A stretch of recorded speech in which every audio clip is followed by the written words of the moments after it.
സ്കിപ്പിങ്ങിൽ ഒഴിച്ചു വിടാനാവാത്ത ഒരു ട്രിക്കാണ് ക്രോസ് ഓവർ. ഇതെങ്ങനെ സിമ്പിളായിട്ട് പഠിക്കാമെന്ന് നോക്കാം. എപ്പോഴും ശ്രദ്ധിക്കേണ്ടത്, നിങ്ങൾ നല്ലൊരു റോപ്പ് തിരഞ്ഞെടുക്കുക. അതിനുശേഷം സ്കിപ്പ് ചെയ്യുമ്പോൾ ഒരിക്കലും ഒരുപാട് നീ ബെൻഡ് ചെയ്യരുത്. എപ്പോഴും ലെഗ് സ്ട്രൈറ്റ് ചെയ്ത് തന്നെ നോർമൽ സ്കിപ്പ് ചെയ്യുക. കൈ അടുത്ത് വെക്കണം. ഞാനിതിൽ കുറച്ച് ഗ്യാപ്പ് വെക്കുന്നതിന് മുകളിൽ ടച്ച് ചെയ്യുന്നുണ്ട്, സീലിങ്ങിൽ ടച്ച് ചെയ്യുന്നതുകൊണ്ടാണ് ഞാൻ കുറച്ച് വിട്ട് വെക്കുന്നത്. എപ്പോഴും കൈ അടുത്തായിരിക്കണം. ഓക്കെ. ക്രോസ് ഓവർ ചെയ്യുമ്പോൾ ഇതേപോലെ തന്നെ ഇതേപോലെ ക്രോസ് ചെയ്യുമ്പോൾ എപ്പോഴും താഴെ പോയി ക്രോസ് ചെയ്യുക. ഒരിക്കലും ചെസ്റ്റിൻ്റെ അവിടെ പോയി ക്രോസ് ചെയ്യരുത്. എപ്പോഴും താഴെ ഹിപ്പിൻ്റെ അവിടെ താഴെ എത്തിയിട്ട് ക്രോസ് ചെയ്ത് ഇതേപോലെ വീണ്ടും ഇതേപോലെ വരിക. കൈ ഓപ്പൺ ചെയ്യുമ്പോൾ ഒരിക്കലും ഇതേപോലെ ഗ്യാപ്പ് ഒരുപാട് ഫാറായിട്ട് ഓപ്പൺ ചെയ്യരുത്.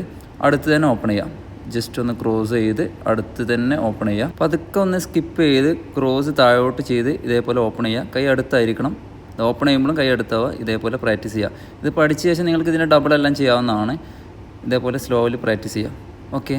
അപ്പോൾ ഇതുപോലുള്ള സ്കില്ലിന് വേണ്ടിയിട്ട് ഫോളോ ചെയ്യുക. ബൈ.